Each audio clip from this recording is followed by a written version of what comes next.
तो आज हम सीखेंगे पूरक कोणों के त्रिकोणमितीय अनुपात। तो देखो नाम क्या है, पूरक कोणों के।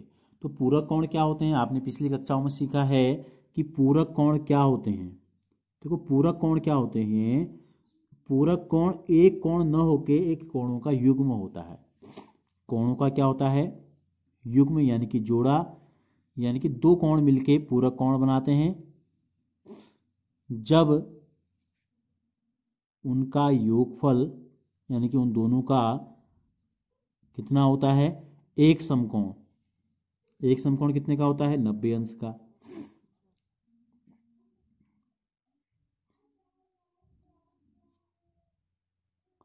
तो ऐसे दो कोण पूरक कोण कहलाते हैं जिनको जोड़ के क्या आता है, 90 अंश आता है। ठीक है, तो हमें ऐसे कोणों के त्रिकोणमितीय अनुपात आपको बताने हैं जिनको जोड़ के कितना आता है, जिनको जोड़ के आता है एक 90 अंश। अब देखो त्रिकोणमिति में हमने आपको बताया हम केवल और केवल क्या अध्ययन करते हैं, समकोण त्रिभुजों का अध्ययन करते हैं। तो त्रिभुज में कि ये कोण बी हमने क्या दिखा रखा है, समकोण दिखा रखा है। तो बचे कौन से कोण, दो कोण। तो देखो कोण ए धन कोण बी धन कोण सी कितना होता है, 180 अंश। क्यों होता है 180 अंश, ये होता है त्रिभुज का कोण योग गुण। यानी कि त्रिभुज के तीनों कोणों का योग हमेशा, ठीक है, कितना होता है, हमेशा होता है 180 अंश। अब कोण बी का मान तो हमको पता है कितना है, 90 है। क्यों, क्योंकि ये त्रिभुज क्या है, समकोण है बी पर। तो कोण ए धन कोण सी का मान कितना हो जाएगा, देखो 180 धन 90 यहाँ है तो ऋण 90 बराबर 90। तो कोण ए धन कोण सी दोनों का मान कितना है, दोनों का मान है 90 अंश। यानी कि समकोण त्रिभुज में एक कोण का मान 90 है, बाकी के दो कोण जो बचे उन दोनों को जोड़ के क्या आएगा, 90 आएगा। अगर हम कोण ए का मान निकालना चाहें सी के पदों में, या सी का मान निकालना चाहें ए के पदों में, तो कोण सी बराबर अगर हम लिखें तो हम इसको क्या लिख सकते हैं, 90। इसके आगे प्लस साइन है, यहाँ आएगा तो माइनस हो जाएगा, माइनस कोण ए। हम लिख सकते हैं कोण सी बराबर 90 ऋण कोण ए, या खाली सी बराबर हम लिख सकते हैं, अगर कोण न लगाएं तो इसकी जगह हम 90 ऋण ए लिख सकते हैं। ठीक हो गया। अब हम देखते हैं इस समकोण त्रिभुज के लिए त्रिकोणमितीय अनुपात जो हमने आपको बताए थे वो क्या है। माना हम ए के लिए लेते हैं, पहले हम क्या लेते हैं, हम लेते हैं कोण ए के लिए। यहां पर देख लो आप, कोण ए के लिए, ठीक है, चित्र आपको दिखाई दे रहा है। तो कोण ए के लिए लंब क्या है, आधार क्या है, और कर्ण क्या है, ये हम नोट कर लेते हैं।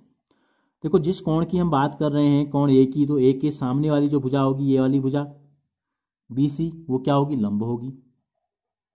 ठीक है, समकोण बनाने वाली दूसरी जो भुजा है AB, या समकोण और इस कोण को मिलाने वाली रेखा क्या कहलाती है, आधार, क्या हो गया, AB। और सबसे बड़ी भुजा समकोण के सामने ये होती है आपकी कर्ण AC। तो अब हम क्या करते हैं, हम कोण A के लिए जो हमने त्रिकोणमितीय अनुपात आपको बताए थे लिख लेते हैं। यहाँ पर क्या बताए थे हमने आपको, देखो साइन A बराबर क्या होता है, लंब बट्टे कर्ण। साइन A बराबर हमने आपको बताया था ये होता है लंब बट्टे कर्ण। तो देखो लंब कितना है BC, और कर्ण कितना है AC, तो ये साइन A का मान हो गया। इसी प्रकार कॉस A का मान निकाल लेते हैं, क्या होता है, आधार बट्टे कर्ण। आधार कितना है A के लिए AB, कर्ण कितना है AC। इसी प्रकार टेन A का मान ले लेते हैं, टेन A का मान, टेन A का मान होता है लंब बट्टे आधार। तो देखो लंब कितना है BC, आधार कितना है AB। टेन का व्युत्क्रम जो होता है कॉट A, आधार बट्टे लंब होता है तो AB बट्टे BC लिख लेते हैं सीधे। ठीक है, कॉट के बाद हम कॉस के अपोजिट में आते हैं सेक A, तो ये AC बट्टे AB हो जाएगा। और साइन के अपोजिट में अगर हम आते हैं यानी कि व्युत्क्रम में, तो कॉसेक A जो हो जाएगा वो इसका अपोजिट हो जाएगा AC बट्टे BC। तो ये हमने बताए थे आपको कोण A के लिए त्रिकोणमितीय अनुपात ये होते हैं। अब हम निकालते हैं कोण C के लिए। हम किसके लिए निकालते हैं, C के लिए हम निकालते हैं।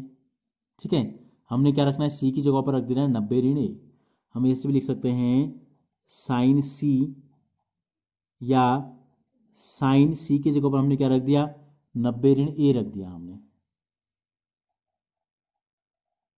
ठीक है, क्यों, क्योंकि अब यहाँ पे हमने निकाल के दिखाया है आपको सी का मान क्या होता है 90 ऋण ए के बराबर होता है।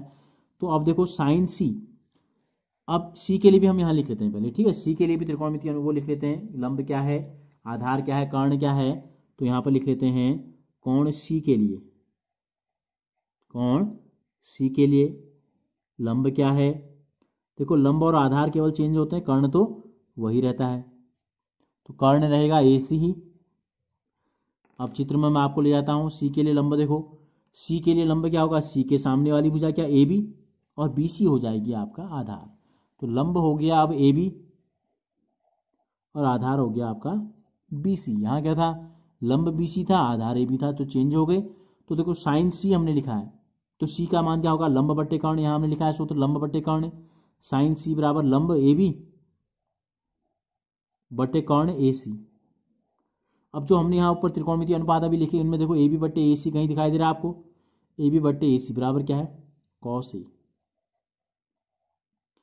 तो साइन 90 ऋण ए बराबर हो गया कॉस ए। इसी प्रकार कॉस सी निकालते हैं, इसी प्रकार हम निकालते हैं अगला त्रिकोणमितीय अनुपात, हम निकालते हैं कॉस सी।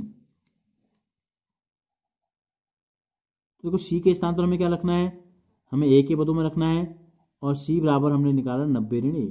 तो कॉस सी का मान क्या होता है, आधार बट्टे कर्ण होगा कॉस का मान। तो सी के लिए आधार क्या है बी सी और कर्ण क्या है ए सी। अब ऊपर आप देखो ए के पदों में बी सी बट्टे ए सी कहीं है, बी सी बट्टे ए सी का मान क्या है, बराबर है साइन ए। ठीक हो गया। अब हम निकालते हैं कॉस के बाद हम आ जाते हैं टेन में, टेन सी। तो सी की जगह पर हमें क्या रख देना है, 90 ऋण ए रख देना है। तो इसका मान होता है लंब बट्टे आधार, लंब है ए बी, आधार है बी सी। तो देखो ए बी बट्टे बी सी कहीं है ऊपर, ए बी बट्टे बी सी ये है, बराबर कितना है कॉट ए। तो ये क्या हो गया, 10 90 माइनस ए बराबर हो गया कॉट ए। इसी प्रकार हम लेते हैं अगला कॉट सी ले लेते हैं। कॉट सी का मान कितना हो जाएगा, कॉट सी का मान हो जाएगा कॉट 90 ऋण ए। कॉट सी का मान होता है आधार बट्टे लंब, आधार बट्टे लंब होता है, यानी कि बी सी बट्टे ए बी, इसका उल्टा होता है। तो बी सी बट्टे ए बी कहीं है, देखो बी सी बट्टे ए बी, ये है बी सी बट्टे ए बी। कितना है इसका मान, 10 ए, इसका मान है 10 ए, 10 ए। तो हम आते हैं सेक सी में, सेक सी। तो सी के स्थान पर हमको क्या रख देना है, 90 ऋण ए रख देना है, 90 ऋण ए। तो क्या हो जाएगा, सेक सी का मान होता है कॉस का अपोजिट होता है, तो ये हो जाएगा बी सी बट्टे ए सी है, तो ये हो जाएगा ए सी बट्टे बी सी। तो ए सी बट्टे बी सी ऊपर हम देखते हैं कहीं पे हमको दिखाई दे रहा है, देखो कॉसेक ए, कॉसेक ए, क्योंकि देखो त्रिभुज वही है केवल। तो बी सी ए सी बट्टे बी सी का मान क्या है, कॉसेक ए के बराबर है। ठीक है, तो 90 माइनस ए बराबर कॉसेक ए आ गया।